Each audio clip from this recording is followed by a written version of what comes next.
Hello and welcome to the FilmPulse.net podcast. This is episode number 75. My name is Adam. Today we have Kevin joining us. How are you, Kevin? I'm doing all right.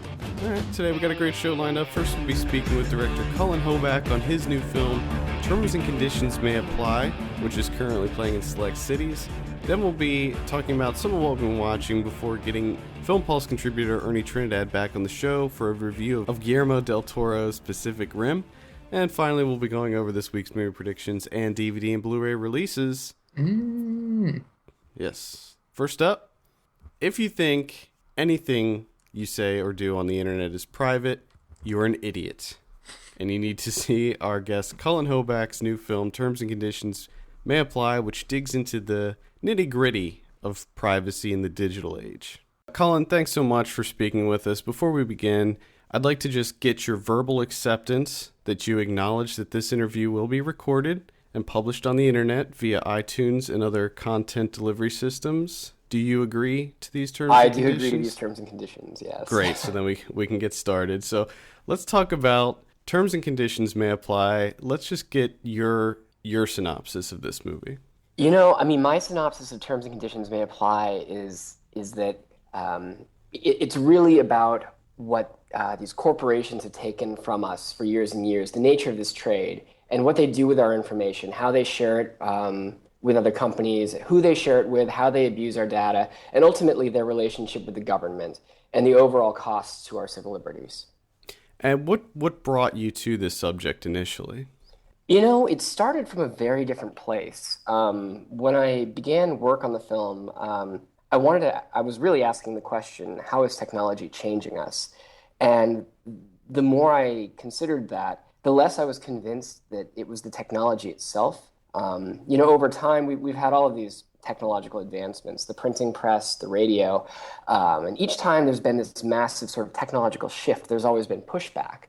And so that was kind of what I was seeing. I'm like, oh, well, maybe just the old guard is pushing back to cell phones being ubiquitous and in everyone's pockets, and the internet, its profound impact. But that question aside just didn't seem like the main problem. What seemed like was the main problem was what's behind these technologies, right?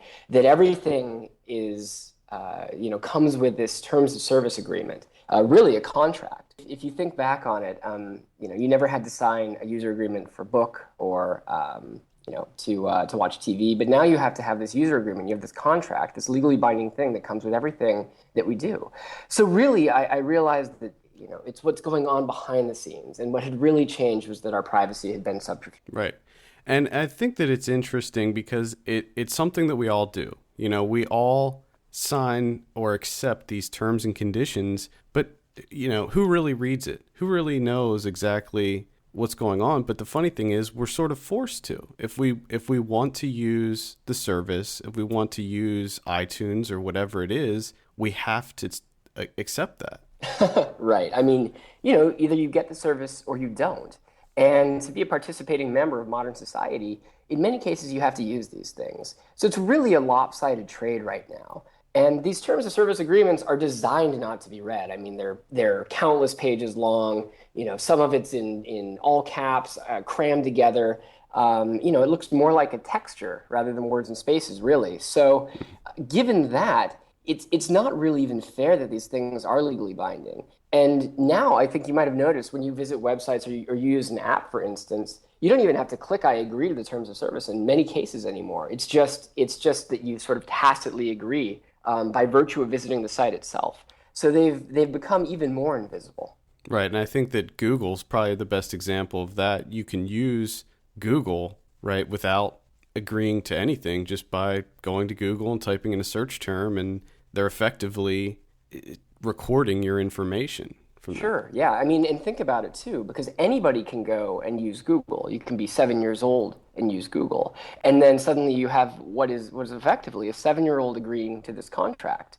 And if you think about how much data is being stored, if you can go back in time and say like a 7-year-old who has a Gmail account, all of their questions to Google are being stored and associated with that account.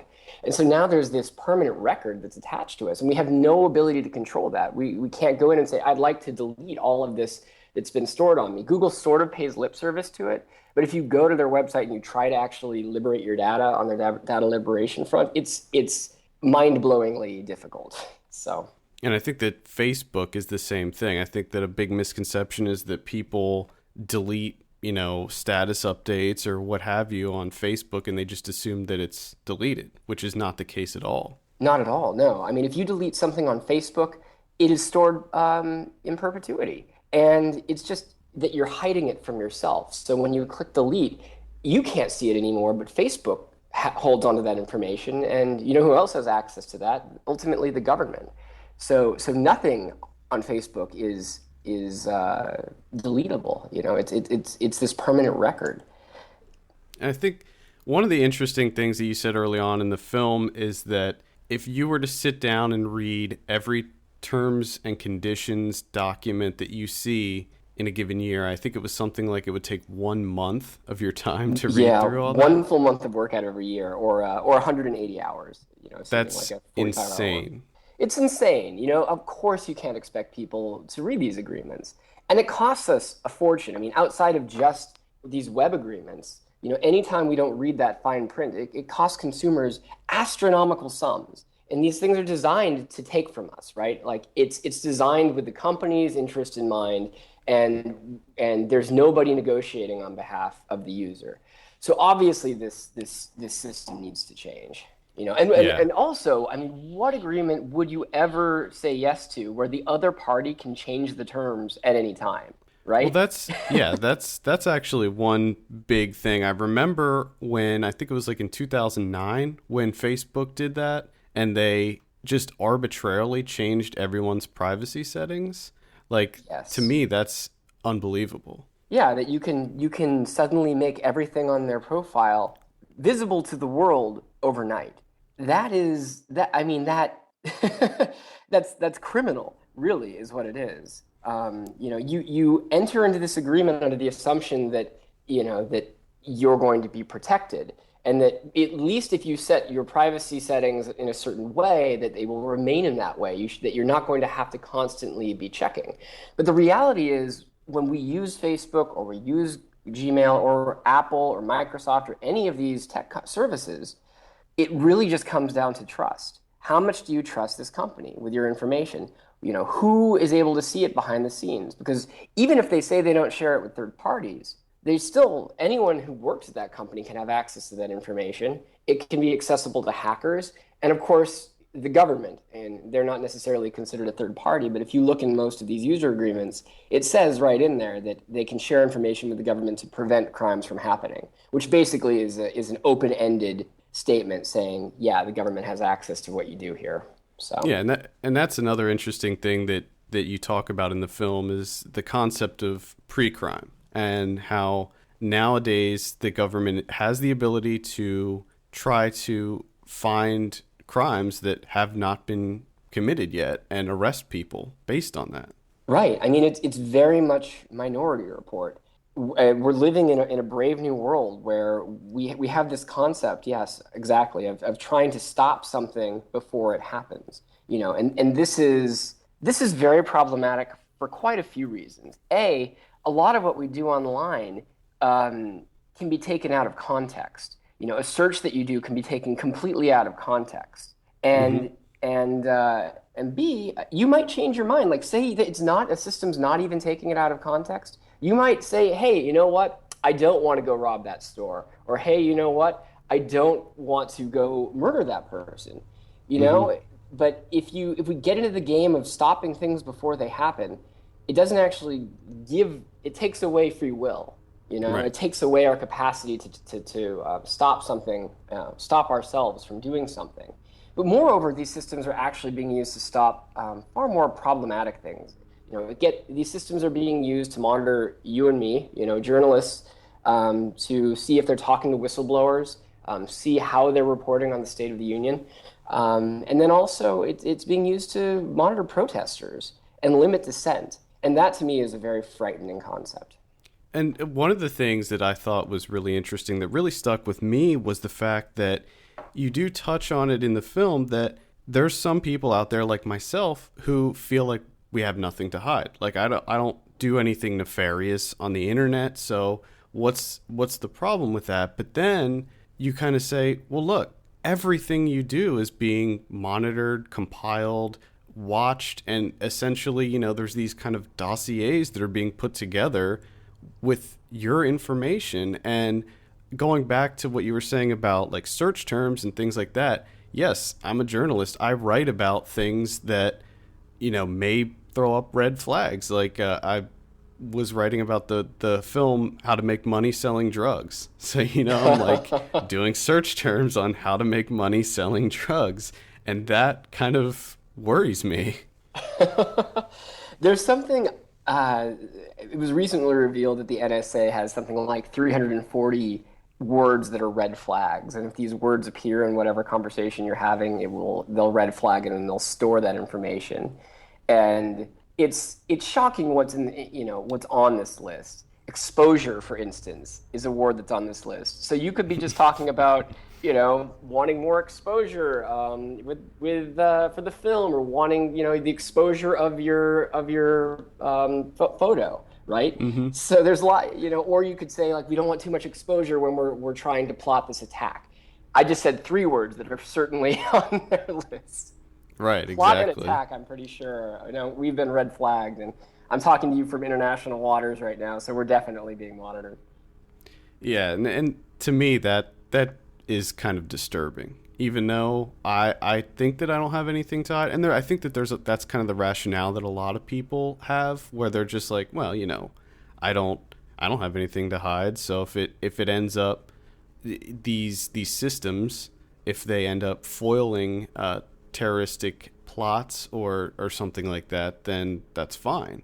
I mean, how do you feel about that? Yeah, have you seen? There's this Twitter feed. Which is just, it says like nothing to hide. It's the name of the user account. And basically what they've done is they've gone through and they've found lots and lots of people who have said, I don't care if, my boyfriend or the government can see all of my photos and everything about me. I have nothing to hide. And you just get this endless list basically of people who are saying somewhat absurd things about how they have nothing to hide. And if you go through it, you'll get a good laugh, because they're just completely absurd. But it speaks to your point, which is that I think a lot of people have this notion. And that's one of the things I really try to address in the film, is that we all have something to hide. You may just not know what you have to hide until it's too late. And so I show kind of a series of examples of completely innocent people having their lives totally upended because of these spy systems. Comedians, writers, a kid in junior high school, and that to me is quite frightening and alarming. And I think as we move into the future, though, and these systems become even more ubiquitous and even sort of better at storing information and scraping it, it will become possible for these things to not only become more problematic in our lives, but also the potential for retrospective surveillance, where you can actually go back in time. And this is what Edward Snowden was talking about as being one of the main problems, this idea that you could find a target, who may not be doing anything wrong now, but you could look back, roll back the clock, look back a year, look back 3 years, and find some way to make a criminal out of them. Yeah. And that is alarming, because our culture shifts. What is a crime now may not be a crime 5 years from now, and vice versa. Right. But to speak to your point about, are these systems stopping terrorist attacks? First off, I don't think that's the right question to be asking. I think we should be asking, are these systems limiting our, free speech, free press, and interrupting our constitutional, Fourth Amendment protections? I think that needs to be the first question, because that's sort of the foundation, and then you have to move from there. Now, is it stopping terrorist attacks? I mean, the General Alexander, whatever, came out with his list of 40 or 50 things that they allegedly stopped in some sort of meaningful way. But out of those, maybe 2 or 3 were sort of big incidents. But even if you look at what those incidents were, in almost all of those cases, they could have achieved that through traditional means. Where an email is being sent, for instance, to somebody who was a target email that they know was a suspected terrorist, and then they were able to catch them that way. So running this dragnet of all Americans' communications and the world's communications, I don't think is necessarily the most effective way to stop terrorism. I think that they're just doing it because they can. And I think going back to what you did in the film, I particularly thought that it was interesting when you used the, correct me if I'm wrong, it was Google search terms, how they compile like that sort of a digital fingerprint of sorts, and you were actually able to track down that the writer of the show Cold Case based on his search terms. And I think that example just goes to show of how things can be easily misconstrued. You know, somebody searching for dead bodies and decapitation and how to kill your wife, but it's a writer on a TV show. Right, yeah. And if you red flag those search terms, FBI could just show up at his house saying, "Hey, so we're pretty confident that you're going to kill your wife. We're just not sure exactly how yet." And then he'd have to say, "Hey, man, I'm just a writer on a TV show," but they're the messenger. They're not the judge. So his life would be totally upended if were that to happen. I mean, I Yeah. know that the prop master on Dexter, he's like on he's certainly on the FBI watch list. He knows that for a fact. So it's fascinating, especially people in Hollywood. It's or writers or people who are searching for completely benign reasons. I mean, it Hmm. shouldn't be a matter. Again, it's a context issue. I mean, we shouldn't be judged based on the search term itself. And these systems are not good at understanding, why we're looking for these things. They just assume that we must be up to no good. Right. And I think that just goes to show it's a computer program essentially, right? I mean, these aren't actual people that are looking to at this, and because if it was an actual person, they'd be able to see that, oh, this is like a Facebook post from a seventh grader or whatever that clearly is not threatening in any way. Right. I mean, you would think at least at some point in the process before they send out a SWAT team that there would be a human element that would check to make sure that that it wasn't just a joke or a quote from Fight Club, that it actually is a legitimate threat. But for whatever reason, in many cases, the government just responds without really having any clear checks. And that's one of those things that I show in the film is you have a comedian do a post on Facebook, and within a couple hours, SWAT's at his door. Hmm. So obviously, no, there was no human element, or there was a very poor human element in the mix in that instance. So now, what's your best advice for someone who would like to kind of stay off the radar as much as possible? Because I think that another big misconception that you expose in this film is the fact that even if you're not on social networks, you're still being monitored. What you're doing is still being watched. So, like, what would you be your best advice for somebody to try to stay off of these lists? I mean, you bring up a really good point because it's hard. What are you supposed to do when you're being tracked everywhere that you go? I mean, the only real way to avoid it would be to go in the middle of a field and build a cabin and just avoid all Right. technology completely. So, since that's not the case, I mean, there are tools out there that will at least limit the amount that you're tracked. And in some instances, you can block your IP. Some of those tools include Ghostery and Disconnect. Firefox is a great browser, and you can turn cookies off in Firefox.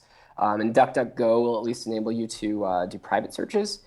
But again, if you use something like Tor, it was recently revealed that if you encrypt your information when you're sending it, if you use something like Tor, Hmm. the government assumes that you're up to no good. So they're going to store that encrypted data so that they can decrypt it later. So I mean, so that's not really a bulletproof method either.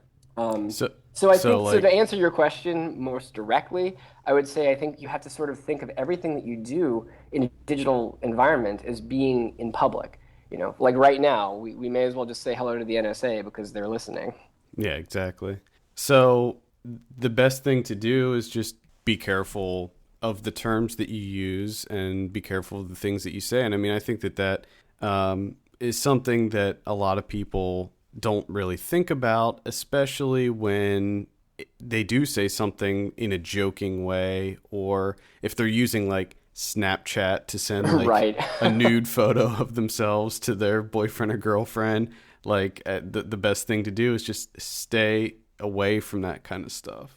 Yeah, it sucks because like I mean, you sit back and you go, who really cares about a dick pic, right? And at the end of the day, some guy at the NSA is just gonna have to look at a picture of your dick. So that's not exactly the most ideal thing for them either. Um, but staying away from, I mean, I guess you just have to sort of limit how much you do on these. But even that's hard. I mean, I don't think it's right to expect this of people in general. So I think of the film and what we're doing right now as a way of kind of building awareness, and this conversation will hopefully build some awareness. But in the long run, we need to have the overall mentality of the corporations and the government change. Because these systems are intrinsic, and we shouldn't be forced to censor ourselves because there's a third party monitoring our conversations and our Snapchats, right? So Yeah. ultimately, that's what needs to happen, and that's what we're working on right now. We're kind of building a coalition in relationship to the film to pressure corporations and the government to change these policies.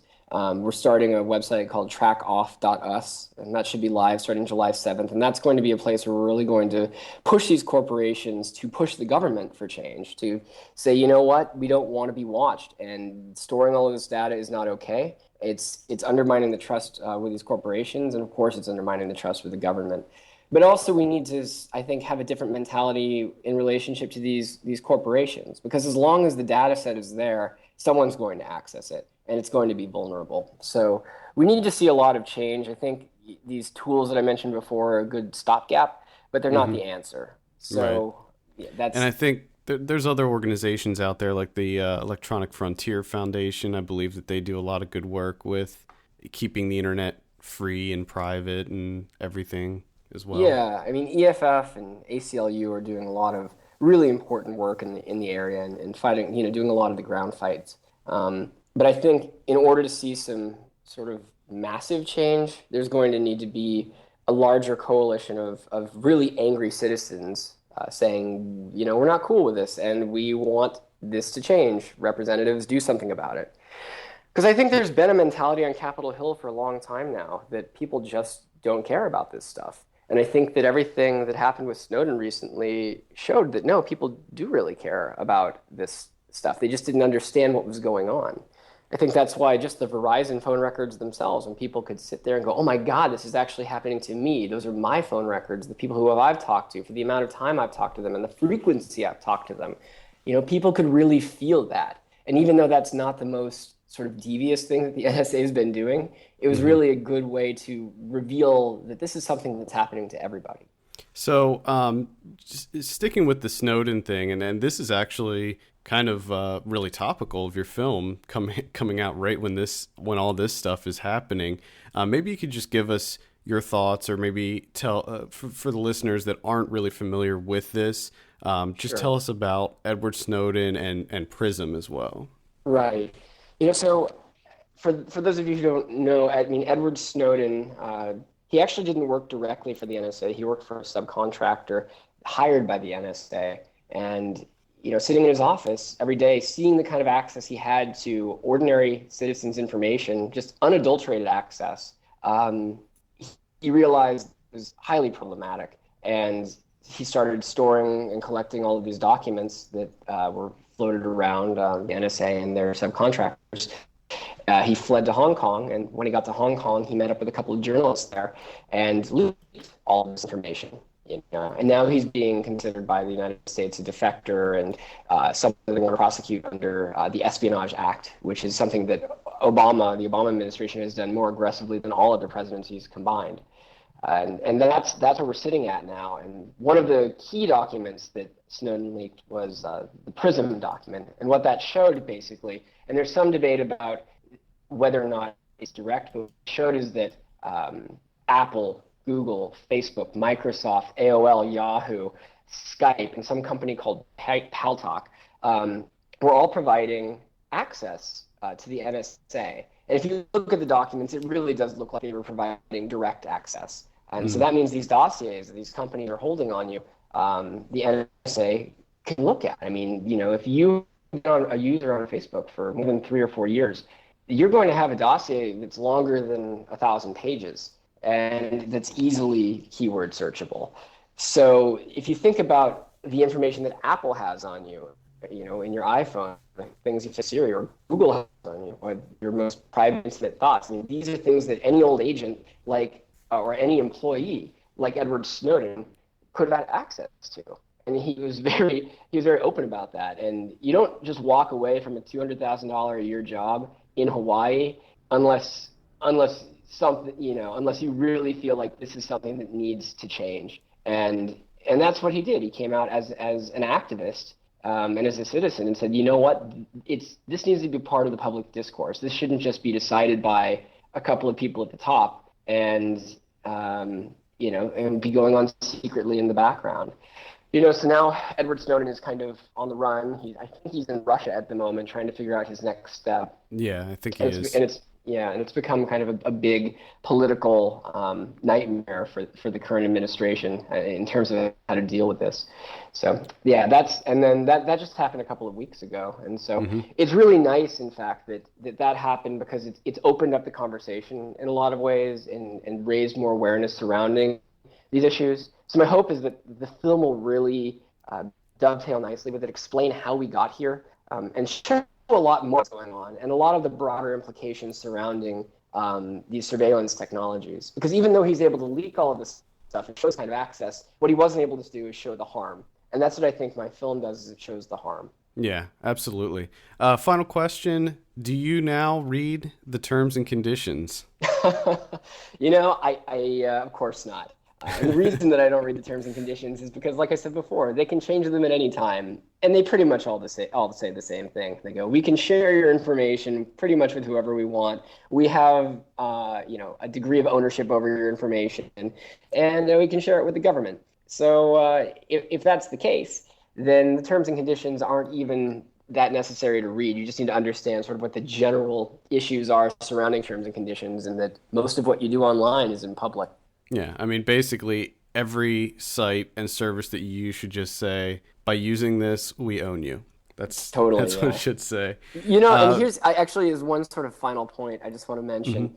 I think that what really needs to change is that we need to have access to our data. Right now, we don't even have access to what Facebook or Google store on us. It's impossible to see the scale and the scope of what they're saving. So if we could first have access to that data, that would be a step, because it would help us at least understand, the nature of the trade, right? And then I think the next step is going to be having control over that. So ultimately, and this is what we're going to be dealing with at trackoff.us, is returning control of data to the user, saying, hey, you know what? My data is mine. My data is what makes up me. It makes up my thoughts. It makes up my personality. And I should have ownership over that, not some company. And if I want to have them delete that information, or I want to take that information somewhere else because I don't trust them anymore, I can do that. So I think it's a two-step approach. I think we need access, and then I think we need control.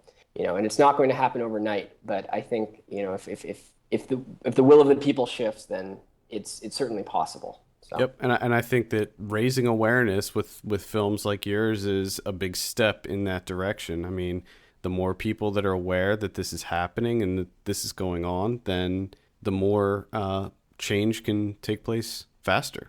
I sure hope so. Let's do some quick plugging. The film is hitting theaters July 12th. Is that correct? July 12th. It's going to be opening at the Quad in New York. I think there's 6 screenings a day there, starting on the 12th in July, and then it opens more widely starting on the 19th. That's when it opens up in LA and a few other cities from there. So if you go to the website, tacma.net, you can see, which is terms and conditions may apply. It's just the acronym, .net.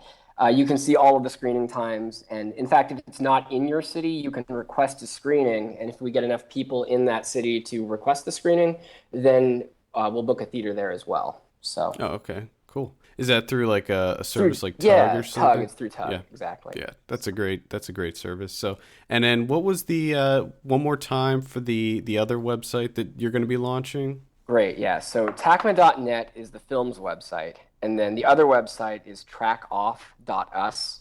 So just trackoff.us. Sort of like back off us. So that's where we'll be launching that, and that's where petitions and the activism will really occur. So okay, great, Cullen. Thank you so much for taking some time to speak with us. Yeah, Adam. Thank you.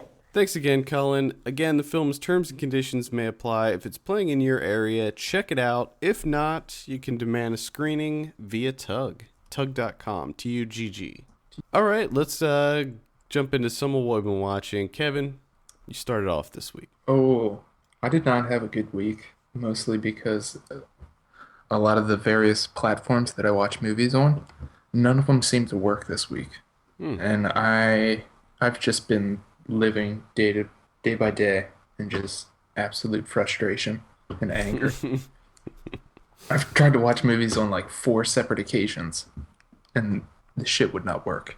Either Hulu Plus, Netflix, DVDs, the internet, everything. It seems like everything was trying to keep me from watching films this week. It's bullshit. So I only got to see 3, and first of which was No, which came out earlier this year, and I was really excited about.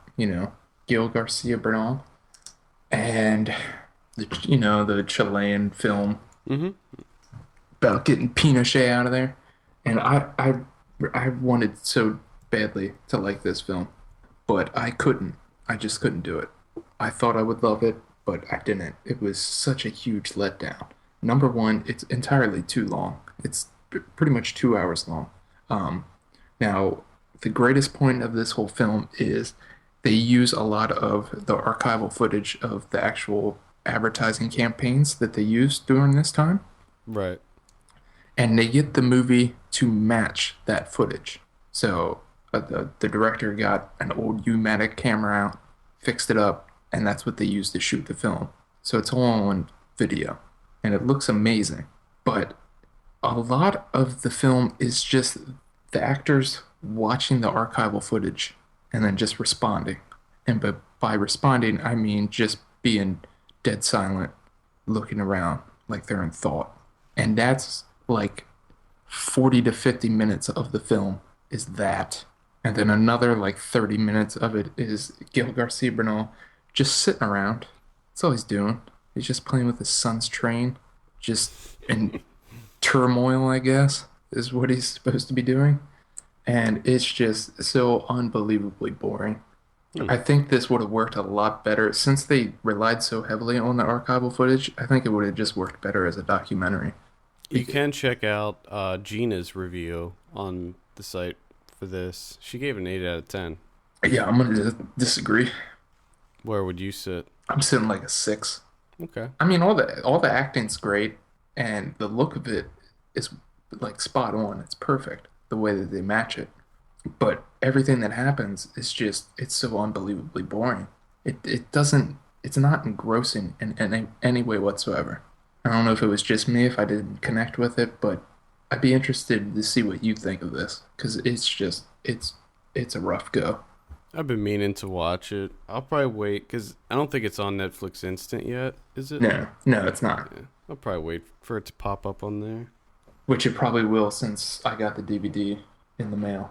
That always seems to happen. I'll get the DVD, I'll watch it, I send it back, and then it goes to Play Instant. just like the fuck with me. I think they do it. Then I followed it up with Days of Heaven. Did some Terrence Malick. Doing some Terrence Malick watching. And Terrence Malick is a bit ridiculous. I'm starting to see.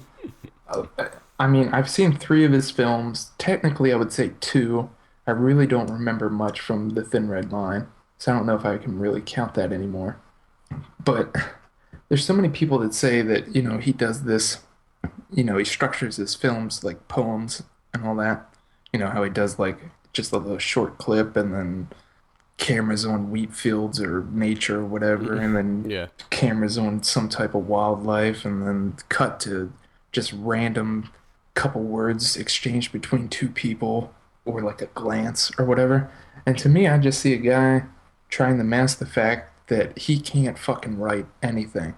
Like, he can't write dialogue, he can't write a story, he can't develop anything outside of beautiful visuals. That's it. As I also read several places, he also incorporates which he uses in almost all of his films, the whole narration thing, the voiceover narration. Right. And this one, it comes from the little girl that's in the film. She does the voiceover. Now, I've read numerous places that girl completely improv'd all of the narration. She just came up with it on the spot. So if that's true, bravo to her. And then the second point is, holy shit, he can't write anything because he didn't even write the fucking narration, which is the only thing that's in this film. But again, True Malik, it's amazing to look at. For 1978, I mean, it's just unbelievably beautiful. And there's some great scenes where he just uses absolute silence, which is, you don't really see that too much in films anymore, which was very powerful. But I mean, luckily, I don't really care about story, but I think that it's because he can't do it. So he just uses this structure, and a good number of people fall in love with it. I don't I, disagree with you, but I think that there's going to be a lot of Malik fanboys that I've seen 4 of his films. I saw Tree of Life, Thin Red Line, Badlands, and To the Wonder, and I loved Thin Red Line and Badlands. See, Badlands is the next one I want to watch. And I think that that was his best. But then again, I haven't seen Days of Heaven, so yeah, I would be curious to see what you think of Days of Heaven. I maybe I'll think of watch it this week. think of numerous Andrew Wyeth paintings, and that's what this film is. I'm going to check that out. Beautiful to look at, unbelievable. And then today I watched Stalker. I have been meaning to watch this. I even started it just a couple weeks ago, actually, but I didn't. I think I was like in the middle of working and I couldn't give it my full attention, so I stopped it. This I is just haven't picked it up. Hey, this is a film that you have to give full undivided attention to. Yeah, exactly. I You realized can't- that Yeah, very early on. I realized that, so I had to stop it. you cannot fuck around at all.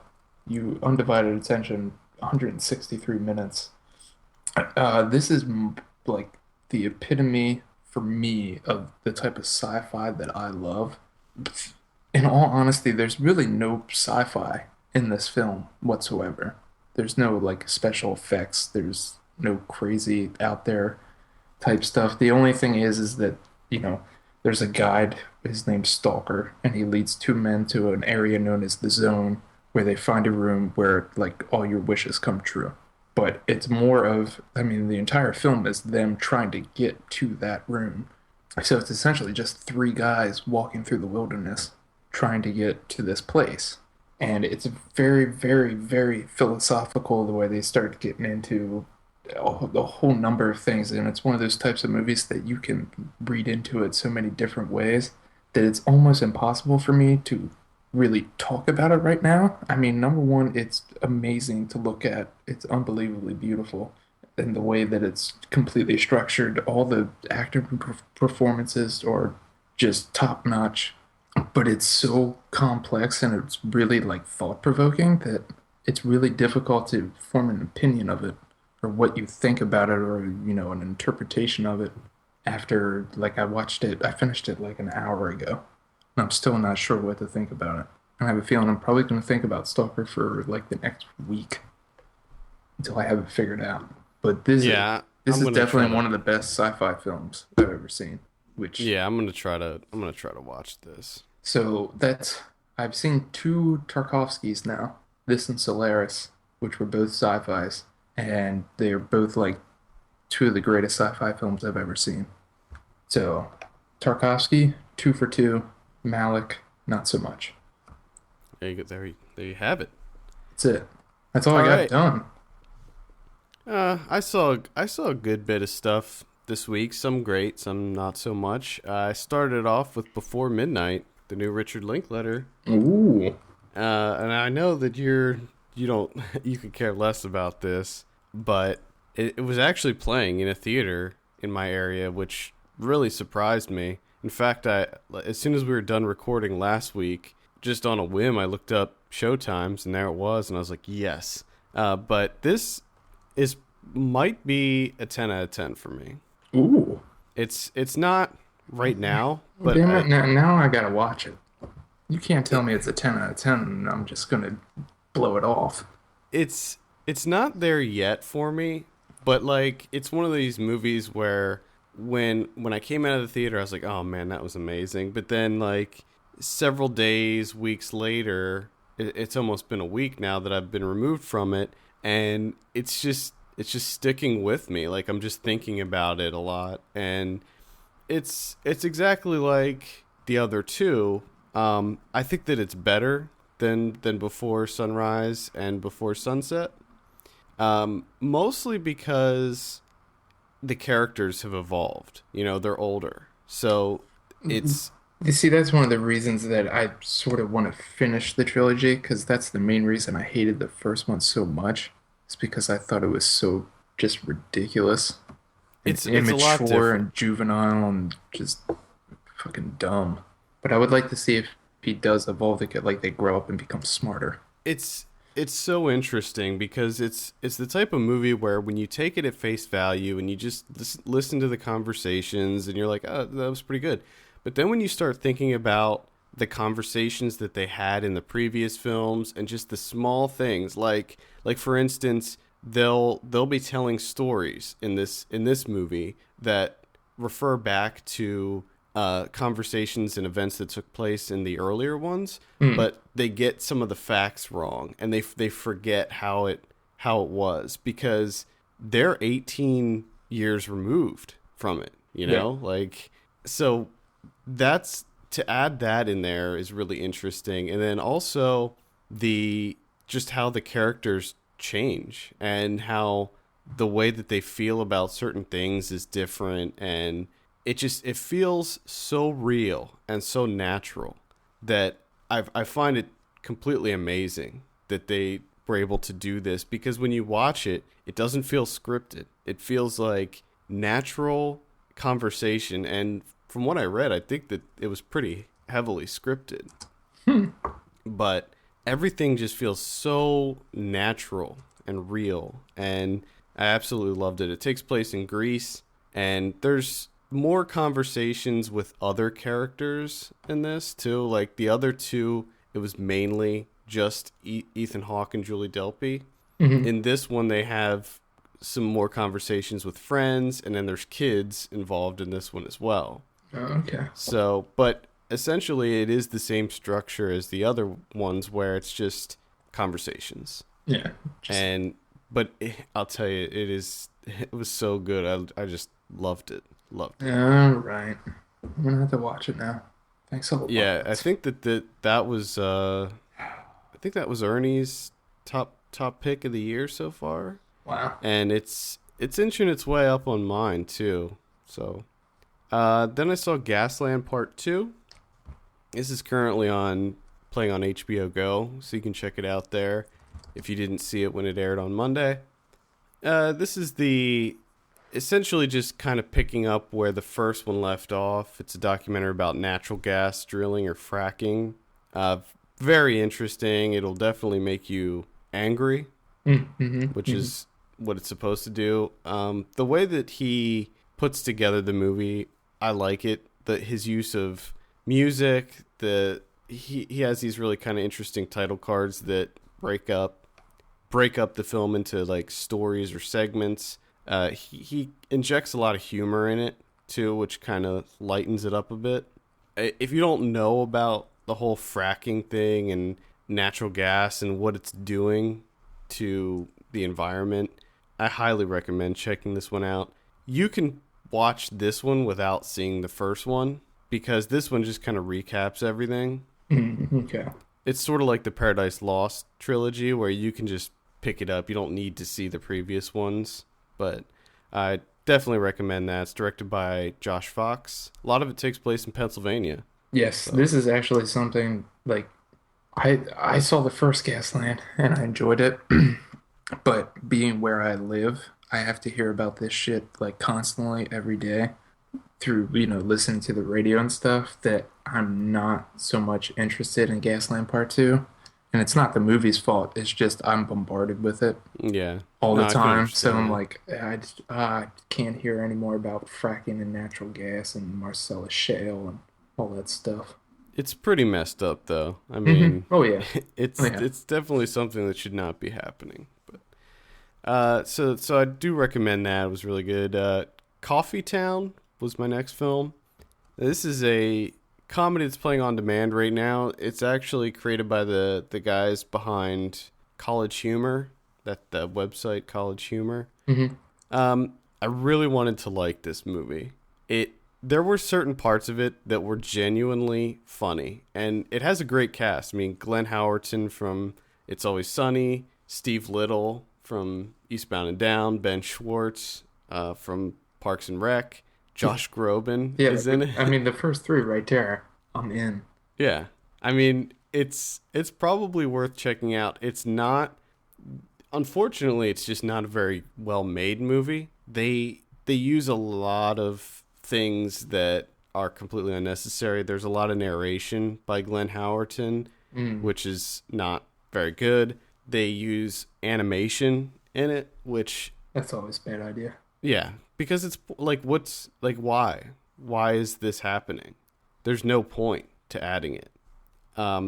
There is a scene involving...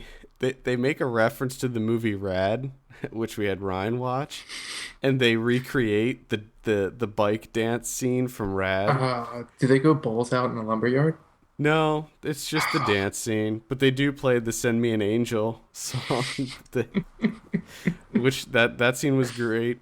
And I was hoping they would do like the dance at like a Heckinger's. No, no, not there. There's also a scene. So basically, the premise is Glenn Howerton, his office, quote unquote, is a coffee shop. He manages a website, and rather than working from his home, he prefers to work in this coffee shop. And it kind of gets into just kind of the whole coffee shop culture, which I find to be really funny in and of itself. And he has two buddies that come hang out with him. One of them, who's Ben Schwartz, he's a cop, but he's like the most crooked, awful cop there is. So they find out that the coffee shop is being turned into a bistro, and one of the ways that they can get them to stop this is by proving that it's in a bad area of town. So they decide to stage a robbery of this which is odd, because this even sounds like the one episode of It's Always Sunny. Yeah. Where they were trying to sell the bar, and they ended up buying another property, and they tried to show that was a bad area. And yeah, so what they do is they try to sneak in, and they don't want to steal anything. They just want to kind of mess everything up to make it look like there was a break-in. But one of the funny things, just a little kind of throwaway thing, when they were getting their equipment, they could only find Spider-Man walkie-talkies to communicate, and it's the walkie-talkies changed their voice. So when Ben Schwartz is communicating with them, he sounds like the Green Goblin. And I just, for some reason, found that to be really funny. Yes. And Josh Groban is actually really funny in it too. He's like the head barista. Mm-hmm. He's very funny, but there is a lot of stupid shit in it though. Oh, I can imagine. And it tries to get sentimental at certain points, and it's just so, I would say like a 2.5 out of 5. 5 out of 10. Then I saw Blackfish, which is the upcoming documentary about killer whales. I really enjoyed this movie. Well, I guess saying enjoyed it is not the correct term. I thought that it was a very well-made film. If you're an animal lover, this is a rough movie to get through. It's sort of like, reminds me of The Cove, I guess. And basically it's about how we treat killer whales in captivity, and the fact that they should, quite frankly, not be in captivity. It just doesn't work. And it focuses on SeaWorld and how horrible SeaWorld is, basically. Mm-hmm. Oh, yeah. But I want to see him jump, Adam. I want to see him jump and eat fish. Like him to do tricks. I deserve that. I'm entitled to that, okay? Yeah, it's pretty crazy. Like, SeaWorld, they would, cover up injuries. They would cover up people getting killed. It's nuts. Like, that, just a few years ago, I think maybe one of the main reasons that this film was made is that I can't remember her name, but she was the trainer at SeaWorld who got killed just a couple years ago. I think it was like back in 2010 or something, and they said that the orca saw her ponytail and thought that it was a fish and grabbed it and pulled her under. But you can see in the video that it is clearly attacking her. Like, it doesn't bite her ponytail, it bites her arm and drags her in. And what they do is they say, okay, what makes this killer whale attack? Because there have been 0 occurrences of killer whale attacks in the wild. They're very docile creatures. They're very smart. And they look at what could have made this killer whale, his name was Tilikum, attack. Probably keeping him in a prison. Yes. Essentially. I would imagine. Essentially, that's what it was. Yeah. So creatures don't like that normally. Very well made. There's several scenes where they reenact like court hearings and things like that, and the way that they do it, they use animation, but it's kind of like drawing on like it's like 2D drawing on a yellow legal pad, and how they do it, it looks really cool. Nice. So there's a lot of cool like stylistic things that they use in the film, and I highly recommend it. It's going to be hitting theaters next Friday, July 19th. Now, one of my favorite things is when like a bear or something kills a human in the wild and they have to put down the bear. That's all. That always makes me laugh. That actually doesn't happen with this because they're too valuable. I just love that whole mentality. Like, oh shit, we were in his habitat and he killed one of us. We got to teach him a lesson. With SeaWorld, it's actually the opposite. When the killer whale attacks, they blame the trainer. Even though a lot of times the trainer had nothing to do with the attack, it was completely unprovoked. It's always the trainer's fault because these orcas are worth so much money that there's no way that they don't want to have to put any of them down. Plus, trainers are easily replaceable. Right. Essentially. Orcas. You can't just replace. You can't just go out and get another one. That was one of the more gut wrenching moments. They showed a lot of footage of them rounding up some of the babies to put in SeaWorld and stuff. Horrible, just horrible. Then I saw a movie called Reform School Girls. This was for my Grindhouse Weekly article. I wanted to watch a women in prison film because I've been cranking out Orange is the New Black on Netflix. This came out in 1986. It's not very good. It's kind of supposed to be a satire on women in prison films, but it's not very funny, and it's just not very good. It's pretty mediocre, pretty dull. I have the full article up on the site if you want to read more about that. Pawnshop Chronicles was my next one. This was horrendous. This sounds just stupid. This sounds so dumb. It is. I also have a review for this up on the site, playing on demand right now. It is horrible. It's essentially a Pulp Fiction ripoff. There's 3 segments that are all kind of interwoven with each other, and it has a big cast. I mean, we got Paul Walker, Elijah Wood, Norman Reedus, Brendan Fraser, Vincent D'Onofrio, Thomas Jane, Matt Dillon, DJ Qualls, Lucas Haas. Well, that's a red flag right there. Lucas Haas? No, Brendan Fraser. Oh, he plays an Elvis impersonator. Okay. And a down on his luck Elvis impersonator. Aren't they all down on their luck? I think so. Yes, I think so.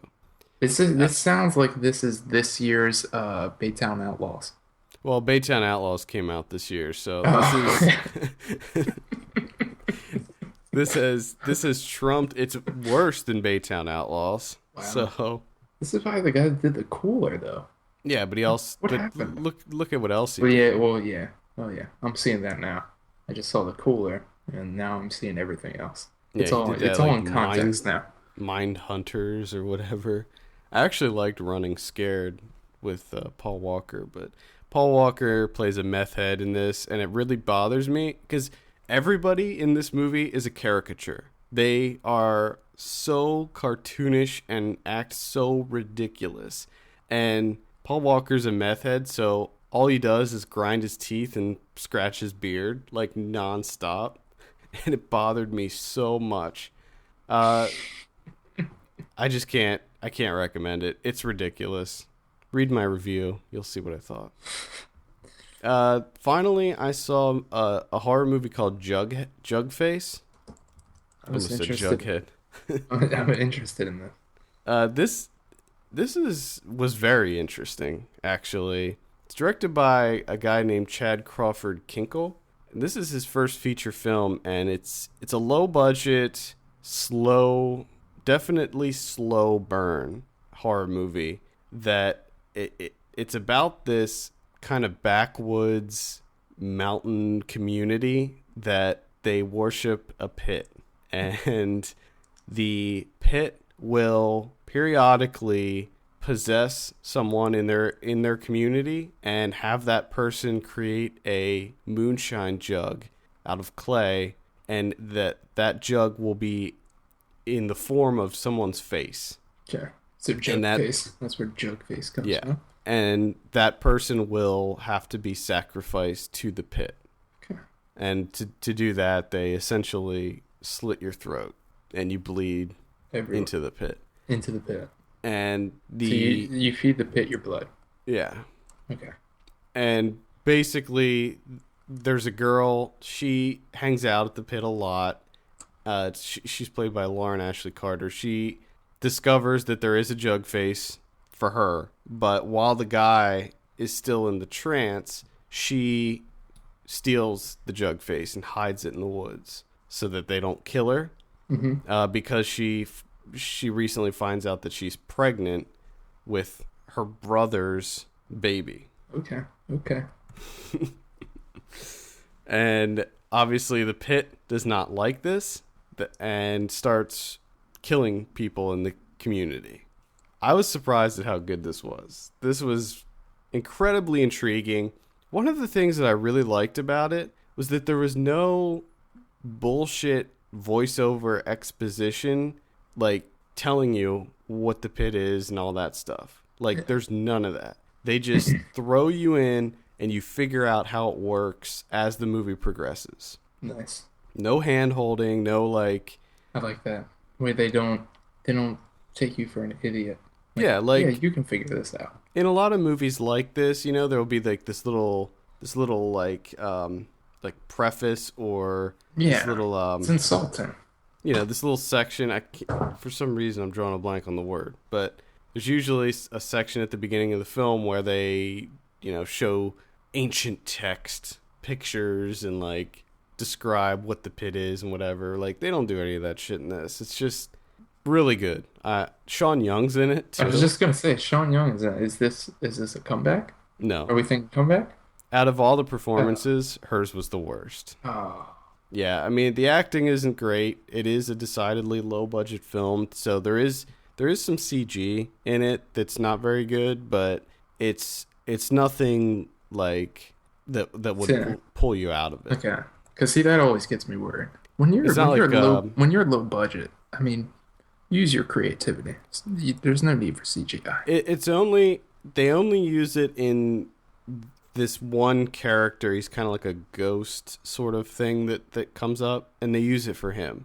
But the way that they did it, like, he's kind of like this apparition that has like smoke all around him. Okay. So like they kind of had to get that effect, they would have to use CG, but it's not like they Holy Ghost people where they use CG for rocks, everything. For rocks. Yeah, like Getting it's not hit with the rocks. Let's use CG for that. It's not like that at all. I mean, a lot of it's practical. So yeah, I definitely recommend Jugface. Review for that is up on the site as well. Jugface, nice. Okay. All right, let's talk about Pacific Rim. Ernie, thanks again for coming on the show. This film is directed by Guillermo del Toro, stars Charlie Hunnam, Idris Elba, Rinko Kikuchi, Charlie Day is also in it. Am I missing anybody? Ron Perlman. Yes, Ron Perlman. I was like drawing a complete blank. We do have a synopsis here. As a war between mankind and monstrous sea creatures wages on, a former pilot and a trainee are paired up to drive a seemingly obsolete special weapon in a desperate effort to save the world from the apocalypse. Ernie, what did you think of Pacific Rim? It did not disappoint. The first time I heard of Pacific Rim was after Del Toro left The Hobbit because of the delays of production. And everybody was obviously curious to see what he was going to do. And then I think it was last year at Comic-Con, they started showing footage of what they were going to do. I'm like, this looks really cool. And then the first trailer came out. I'm like, oh my God, this looks amazing. So it definitely did not disappoint. Mm-hmm. Now I remember they started with that like viral marketing where they were releasing like little videos of the kaiju and that type of stuff. Believe it or not, I haven't seen anything outside of the trailer. That's all I knew. I didn't see any marketing or anything. Yeah, they did some really cool viral marketing stuff before the trailer, the first trailer came out. I wrote a review for the site, and I also liked it quite a bit. I think that maybe Iron Man 3 is still my favorite movie of this summer so far, but this is up there. This is a pretty close second. I think that even though it kind of follows your typical blockbuster summer movie tropes, that it's still fun enough to really just enjoy the awesomeness of it all. Yeah. I think that there are some plot issues, and there was one thing specifically that I wanted to talk about, but we'll save that for spoilers. But I think overall it's just a fun movie. I mean, the action is out of control. The visuals alone are worth seeing this in the theater. Especially if you see the IMAX 3D version, or I don't know if it's available in 2D in IMAX, but it is actually full frame IMAX. So it's huge, loud, and in your face. So that's definitely the ideal way to see it.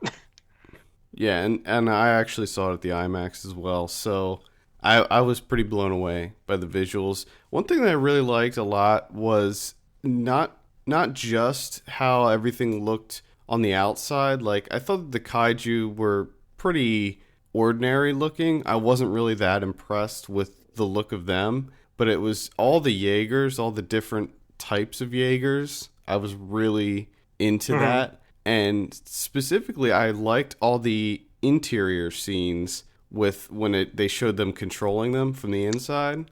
Like, I thought that all that stuff looked really good. Like, all of the controls and how it worked, I thought that it looked really detailed. I liked how everything kind of looked worn, you know, like there were like scratches and the paint was worn off on the components and things, and it looked very real. It looked like this is something that they could actually make. Yeah, and it was seeing a lot of manga and anime dealing with mechs and giant robots. I was I'm kind of the opposite. I was more interested in the kaijus than machines, because I'm like, I've seen that so many times.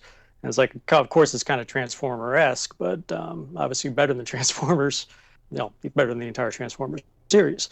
But the monsters I loved, outside of the stereotypical blue-eyed look to them on the face, but just the monsters that they didn't go for the Godzilla look. It felt like a Godzilla movie to me. And different monsters, except they're not going up against Godzilla. And I just loved how the monsters were different in their modes of attack and their strategies. Right. And yes. they give them the idea that these guys are thinking. These aren't just your generic monsters like stomping around and just beating things. They're cognizant. They know what they're doing, and they know how to attack their enemies. I'm like, oh, that was cool. And right, like there's scenes where when they add more of them in, like they flank some of the Jaegers. There's different. It's like they learn. It's like they learn what makes these robots function, and they try to exploit, the vulnerabilities of that. And I thought that was great. I think my favorite one was the flying one. I thought that that was a surprise, and that was really awesome. And how that one capped off is just like I was like, oh, that is sweet. Yeah, Yeah, I mean, for a geek, that was and awesome. just yeah, and the other thing I guess that's a good point that you make. Like, this is really catering towards people like us, like essentially giant nerds that love comic books and like Japanese monster movies and video games. Like, you could just tell where all the influences were coming Yeah. from. And even when, like, towards the beginning of the film, when Charlie Hunnam's character first goes to the facility and Idris Elba is giving him the tour, and he's like seeing the different groups, the different pilots and stuff. Like, all of that felt so typical of like a big popcorn Yeah. movie, but at the same time it was just so much fun. And I liked how each Jaeger had its own like specific style. Like, there was the three Japanese pilots and then the two Russian pilots, and they had different fighting styles and stuff. And I thought all that was great. It was kind of like, Unfortunately, like, I think that I wish we would have been able to see more of them, but that's kind of my only little nitpick about that, is just I wanted more of that. yeah. I guess how many was? I think there was 4 at the start, or was there 5? Yeah, I think there was. Yeah, I think there was 4. I remember at Comic-Con he was talking about how they had a publicity shot of a foot, and the foot set took up an entire stage. This was like one of the biggest stages, and it was just the foot. I Yeah, really? I was like, wow. It was like the practical effect is the foot. Everything else is CGI. Yeah, you really got a sense of scale with these things. Like, it was, I mean, everything was so huge. And I loved all the, and see, it wasn't really wall-to-wall action, which I appreciated. I liked the whole Charlie Day, that whole kind of subplot where he was trying to learn, him and Bern Gorman were trying to figure out, how these creatures work and how to stop them for good. I liked that whole subplot. I thought that was great. Yeah, there's one subplot that relates to that I guess we'll cover in the spoiler section. So, yeah. But it was entertaining. And yeah, I thought that it was just a lot of fun. I mean, you can't go into a movie like this expecting, something amazing. Yeah, it's like one of those where you check your brain at the door. I know we say that a lot, and there were some movies, I can't even think of what. I've seen this somewhere where you're supposed to check your brain at the door, and it basically just doesn't deliver anything except stupid entertainment. That's like, yeah, I've been there, done that. But this one can be kind of like that. But at least the stuff when you just want to see monsters and robots fight, the human stuff is at least interesting because as it relates to the world, that you just like, well, I want to learn more about this place and the characters. Right. And I mean, the Idris Elba was, I thought that, all right, but kind of knew where that was going, but whatever. Yeah, I mean, a lot of the plot is pretty predictable, and a lot of what they seem to be setting up this world in this movie, which seems to be happening a lot nowadays, where you don't watch a movie just as a movie. You watch it as like part of this franchise. And that, to me, that kind of gets old after a while because you never really feel like you're watching a complete product. Like, it's all just part of something bigger. Right. And I know that with Pacific Rim, there's at least 1, probably 2 sequels in the works. And then there's a comic book series that's expanding the universe. And then there's a video game that they're coming out with. So it's like, this is all just, I guess this is kind of just the foundation of this whole kaiju Jaeger universe. Well, hopefully it happens. I mean, it's only doing so at the box office, but that's actually kind of a surprise to me that it's not doing as bad as they initially thought it was going to, but it's still not that great. I think domestically it's like less than 15 million as of now. 40, or 45 or something like that. I think it's 40. I think it's because the crowds that it was going for actually went to see Grown Ups too. Go figure. But Yeah, Grown Ups 2, for some reason, killed it at the box office, despite the 7% on Rotten Tomatoes. And it looks, just looks so bad. But also Clifton Collins Jr.'s in this. He plays a pretty cool guy. One of the, I guess another nitpick that I have with this movie is that all the fights take place either at night or at the bottom of the ocean, on the ocean floor. And I wish that there was at least one fight that took place during the day. Yeah, maybe they took that shortcut because it was cheaper to make. But at least the one under the water, you didn't have anything obstructing it like rain. But like at the first fight, I think is just a full-out fight in the rain. No, in the ocean during a storm. And it was kind of hard to make out what the hell was going on, especially when you're seeing it in IMAX. But right, exactly. But I did like those scenes in the rain because it looked amazing. It definitely gives depth to so 3D good. with the rain, especially. It's really added to the depth of it. So. And there were a few things that happened in the underwater scene that I thought were really cool too. Especially there's a scene, I don't think it's like a big spoiler, but there's a scene where a bomb goes off and essentially the water is gone and comes back. I thought that was a really cool effect how they do that, like the blast, like it came back. I think that was a really cool effect. But anything else you want to add before we get into some spoilers? Because there's a few things that I want to talk about that are spoilers. But the only non-spoiler thing that for nitpick for me is that I wish they really exploited the whole drifting thing. I mean, they established in the beginning how drifting works and that you can get lost in memories, but it would have been even just as like a little throwaway or like a side thing where they were talking about stuff that you like, there's stuff that you don't share with anybody in your subconscious. And if you're connected and you're working in the same minds, people are going to see that shit.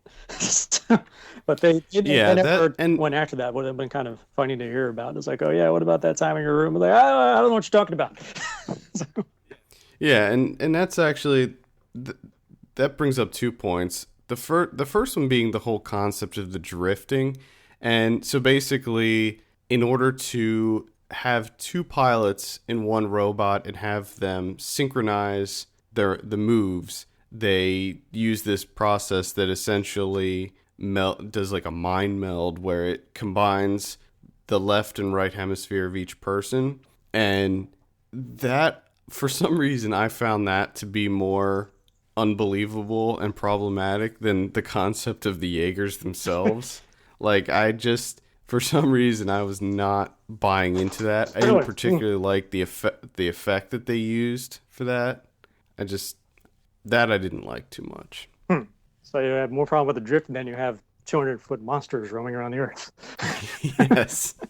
Interesting. I did.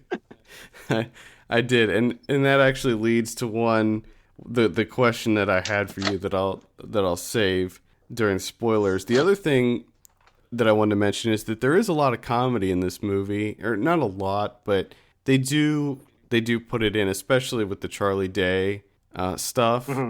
And I actually liked the comedy quite a bit. I thought it was pretty effective. Yeah, it was smartly done. It wasn't comic relief because he was essentially like laying out the plot. Yeah, in a comedic way. So. Yeah, but I thought all that stuff was pretty good, and the scene when the giant fist goes into the office building and hits the little the ball thingy. Ball things. Yeah, I thought that was pretty funny. Kind of like an Avengers moment. Yeah, it did feel like that. Okay, let's talk about some spoilers. If you haven't seen the film yet, go ahead and fast forward here. We'll have the time code in the show notes. One of the things that I don't really understand is, okay, so there's this concept of drifting, and the Charlie Day's character decides that he wants to connect with the brain of a kaiju and go in, and he does, and he finds out some information, right?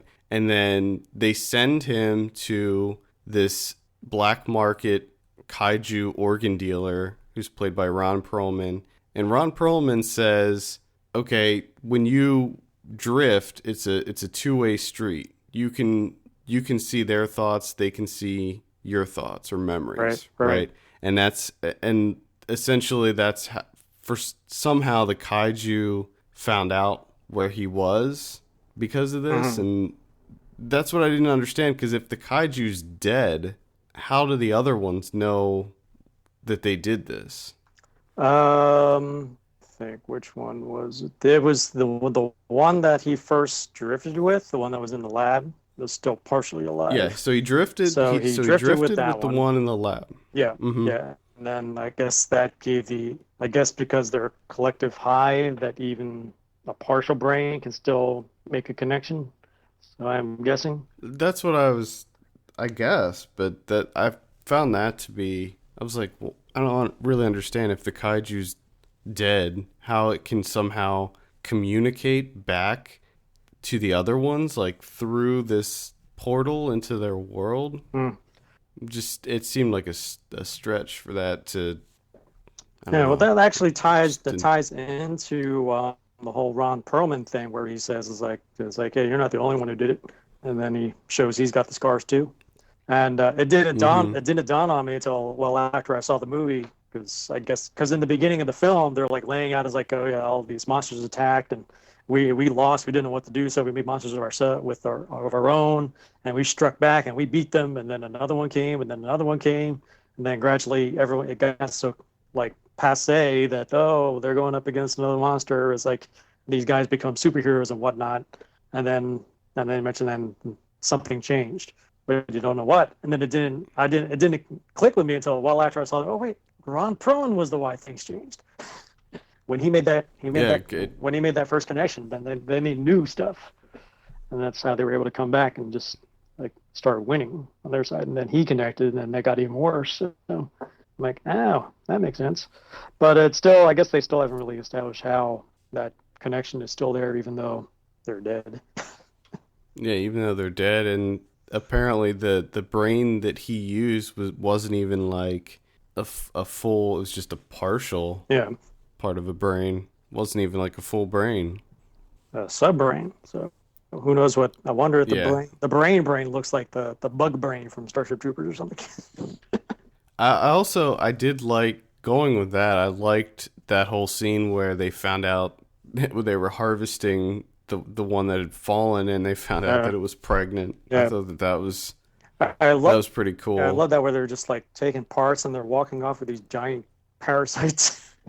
And they're just like, well, I guess no big deal. Here's another one. It's like, that was. I was really glad that they added all that stuff in, because, like, thinking back, if they didn't add the extra stuff in, like in the city and all that stuff, it would just be them, the giant robots fighting, and then the scenes on the base, and that's all there would be. Yeah. I think that when they added in the stuff in the city with Charlie Day and Ron Perlman and all that stuff, I think that added a lot to the movie.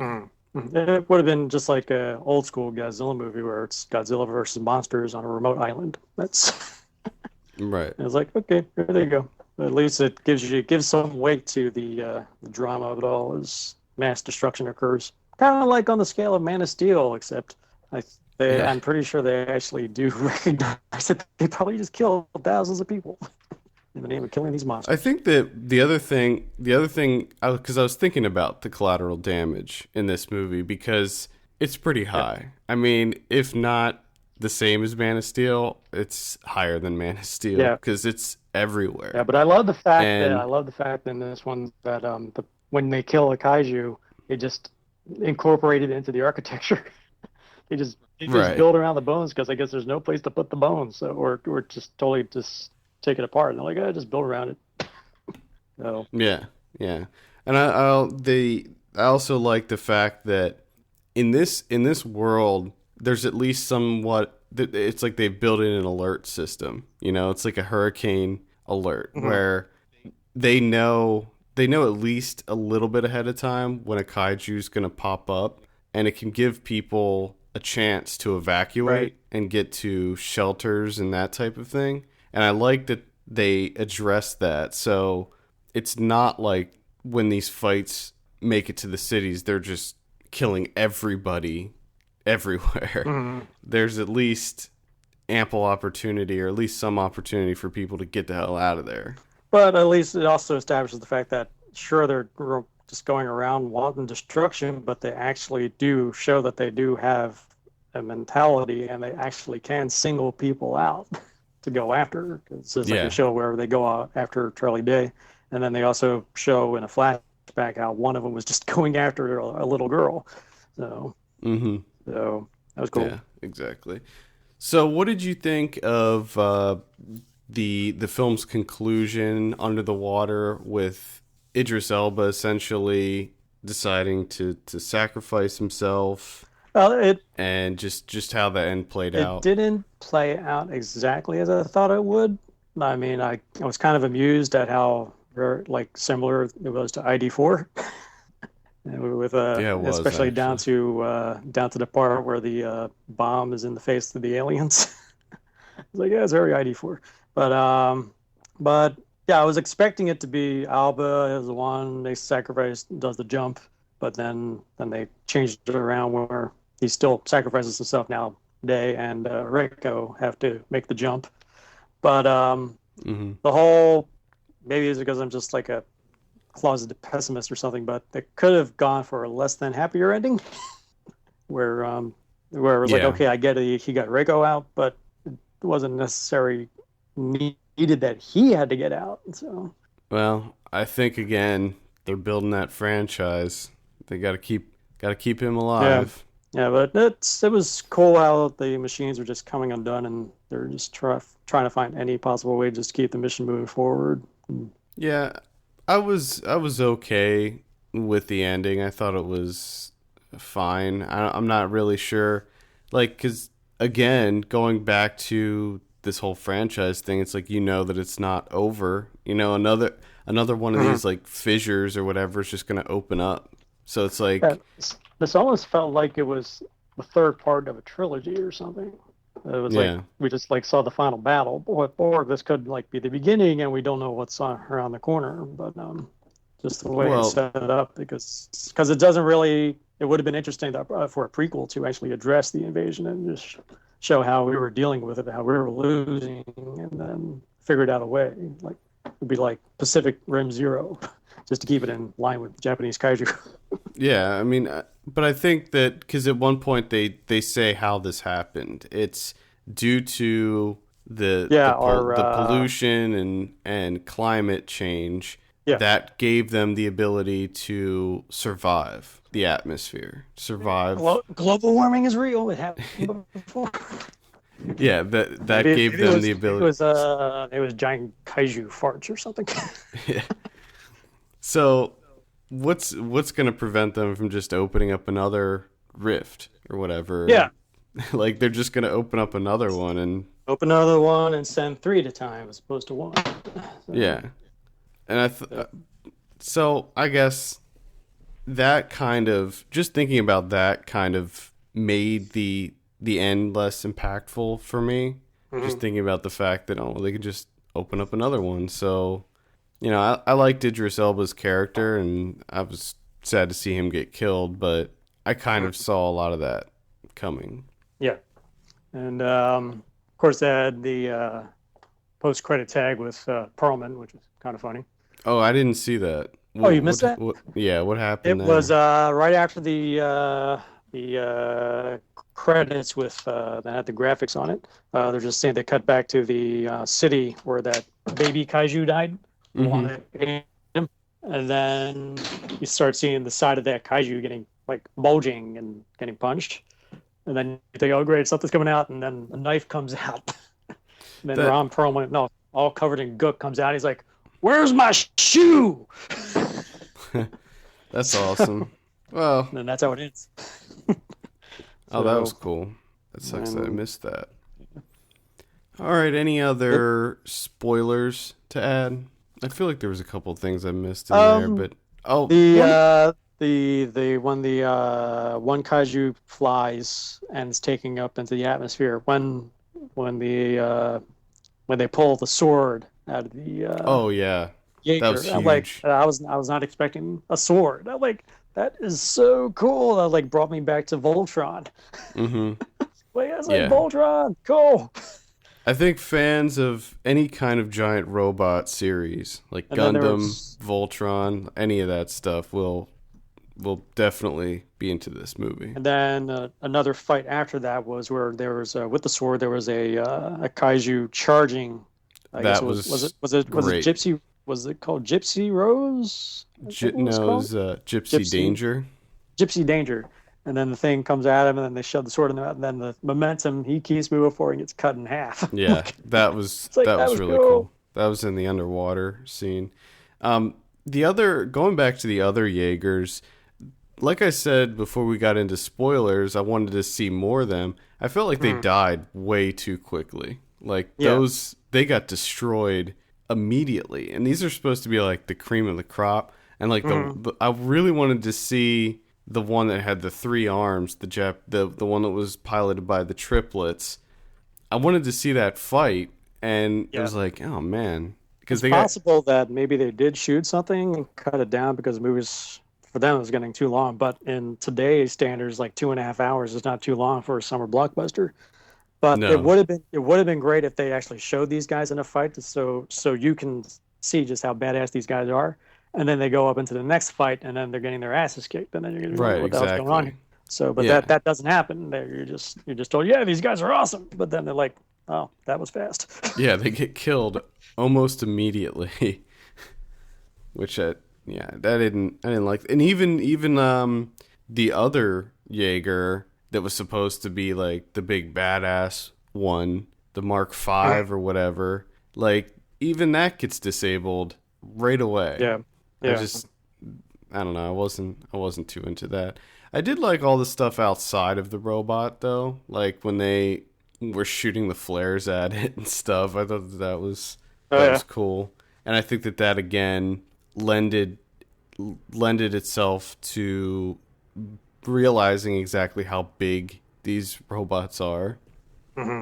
and I thought that was all really cool. But yeah, I mean, I gave it I gave it a 7 out of 10. So where do you think you're going to be sitting with it? I'm probably about a 6.5, 7, somewhere in that area. Yeah, I So felt there. maybe after I see it again. Yeah, see, that's the thing.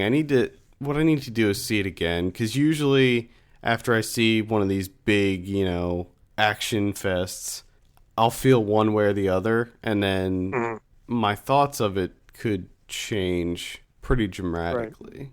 right. So, I don't know. Definitely worth a rewatch, but either way, I would highly recommend seeing it if you haven't already, Hmm. because Yeah, it's if you're a fan of that kind of stuff or just want to see cool destruction, then yeah, it's definitely the one to see. I mean, I would say see it over Man of Steel and Lone Ranger without question. So, yeah, but I I would still think Star definitely. Trek and Iron Man are better though. No. I think I enjoyed this more than Star Trek, but it's close. It's pretty much the same. I just for some reason watching these, I mean, they hit somebody, they hit a kaiju in the face with a huge like cargo ship and use it as a baseball bat. Like I wanted That's more. pretty I did cool. want I was thinking it would be cool if they had more stuff like that in this though, like just using the environment in creative ways. Mhm. There's only one fight that takes place in the city, right? Yeah. And that to me that was like the coolest fight scene. I thought that was really Yeah, I really think cool. in that same fight, a kaiju got into it and just grabbed a crane and used it as a bat too. Yeah, I mean Like, that's yeah, I don't know if it was the same monster though, but I think they were fighting two monsters in that fight. yeah, Can't remember. that was when two of them came through, and that one of them was the flying one. All right, any final thoughts on Pacific Rim? Um, it was basically exactly what it was supposed to be, a giant monsters versus robots movie with But it's a pure summer popcorn film that won't disappoint unless you're not into that kind of stuff. Yeah, yeah, I agree. I think that it was a lot of fun, and it's the kind of movie that you probably don't want to analyze too much. Don't want to overanalyze this movie because it probably will fall apart if you think about it. Yeah. The more you think about it, the more problems are gonna pop up. So I think it's just kind of a movie to just sit back and enjoy and just have fun with. All right. Well, I think that wraps it up. Ernie, thank you so much for taking some time to speak with us. Hey, no problem. All right. Let's talk about some predictions. We're recording this a day early, so some of these numbers might not be 100% accurate, but Grown Ups 2, you said 5, I said 8, actual 7. Oh, damn it. Yeah, earlier in the week it was at 0, and I was really hoping it would stay there. Oh my God. Who gave this a good review? Who did it? Rex Reed? Rex Reed? Oh. Just Rex Reed is going to be everything for me now. Yeah, I was just going to say, I think we're going to be coming back to Rex Reed a lot. Adam Graham from Detroit News. This is the pull quote that they have. Friendship, family, and breasts. Sometimes that's all you need. Jesus Christ. Michael A. Smith from Media Mics, whatever the hell that is. This is, yeah. Sometimes I think that they just do that to go against the grain. I mean, come on. Yeah. Then we have Pacific Rim. I said 76. You said 80. Actual 72 right now on Pacific Rim. Yep. I'm losing everything here. Normally, you've been doing pretty good, actually. I know. Falling apart here. This week was... Watch me be dead on tomorrow. Yeah. Well, too late. All right, next week we have Turbo. Turbo. This looks pretty terrible, but This I bet... looks idiotic. This is like Turbo Snails, right? Turbo Snails? I think it's just the one snail. Like I think the premise is that he wants to be fast, but he's like a snail, so he's really slow. And he somehow falls into a tank of nitrous in like a street racer, and he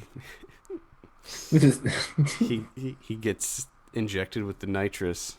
Fantastic.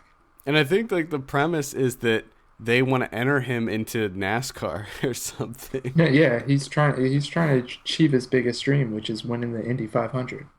Oh God. Yeah, dude, he's fast and they're furious. Okay. Yeah, whatever. I'm gonna say 65. I have no idea how to gauge these or guess these. Yeah, it's a complete shot in the dark. 70? I don't know. Then we have Red 2. Now, see, I like the first Red, but something tells me that this one's not going to be... This is happening. Yeah, I don't know. So this is happening, huh? What do you think on Red 2? I'm thinking 42. 42? Okay. I'm going to say 46. Then we have R.I.P.D. Holy man. Oh my God. This looks just awful. A.K.A. Men in Black 4. I'm going to say 40. I'm going to say like a 24. Yeah, something tells me you're going to be closer on that one. Then we have The Conjuring, James Wan. James Wan. We'll be coming back to this later in the week. James Wan. I'm going to go like 52. I'm gonna say 70. I'm hoping it'll be good. Limited release, we have Computer Chess, which we didn't like too much, but I think we're gonna have somebody revisit that. Get a second opinion on that. There we go. If they disagree with me, though, I'm gonna delete that review. Not sure. Yeah, I'm sure that'll be a good idea. But not gonna happen. Dealing with Idiots, which is the Jeff Garlin comedy. That's actually on demand right now. So we'll have a review for that up at some point. Only God Forgives. What? Only God Forgives. Hitting on demand. Are well. You? Oh my God. Yep. I'm calling off. I'm not going into work until beyond excited for this. Blackfish, which we just mentioned. The Act of Killing, which I'm still dying to see, like 3 years later. Yeah, I know. I feel like that movie, I'm pretty sure that was like one of the first documentaries we talked about on the site when we like first created it. I have a feeling that that's correct. And then finally Grabbers, which I was not too into, but I'm gonna give this a shot. I think I'm gonna review this one. yeah. All right, DVD and Blu Ray releases. We have 42, which I don't have any interest in. Do you have any interest in 42? I'll probably see it at some point, just because I'm a huge baseball guy. Yeah, see, I used to be, anytime a baseball movie would come out, I'd be all about it, but for some reason this one just doesn't interest me. It's like the greatest baseball story ever. And you're like, I prefer Rookie of the Year. Oh, God. I think that's offensive in some way. I might check it out. I don't know. And we have Evil Dead. I would recommend checking this out. After seeing it again, I saw it twice in the theater. Once was at South by, and then I saw it again when it actually came out. Second time, I didn't like it as much, but I still think it's pretty fun. Bullet to the Head, which is the Sylvester Stallone movie, which I didn't really hear good things about that. Doesn't look too good, so I might skip that. And then Regular Show, seasons 1 and 2. Oh, yeah. Yeah, and it's got a great looking cover, too. Nice. That's all I have. Do you have anything to add? There's only one criterion, which is the 1963 adaptation of William Golding's legendary novel, Lord of the Flies, is coming to Blu-ray. Very nice. Which this has been on my list of films to watch since I knew films existed. And I still haven't seen it. So maybe this will make me do it. Probably not. Is this the original Lord of the Flies? I think so. I don't know if there was... Isn't there two of them? There's Yeah. one that... This is the good one. There was one later. When was that? I think maybe in the 90s. Yeah, 99. Or no, not 99. 1990. Sorry. Yeah. Yeah, and there's been TV shows but this is supposed to be considered the good one. Not the one that has Balthazar Getty. That's the bad one. If you remember Balthazar Getty. Yeah, I do. Okay. Well, I think that wraps it up. For all the latest film news and reviews, visit us at filmpulse.net. Send us an email at feedback@filmpulse.net. Follow us on Twitter at filmpulsenet, and be sure to rate us on iTunes. We appreciate that very much. For filmpulse.net, my name is Adam. And I'm Kevin. And we will see you on Thursday for Ryan Watches a Movie.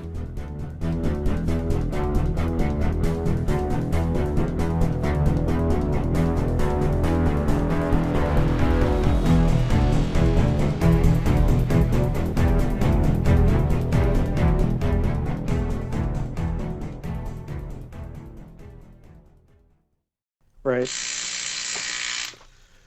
The air conditioner just went off and that scared me. Like, whoa, is that thing gonna explode? I heard it through my end. I was like, what the hell is that? It was like right behind me. I'm like, what is that?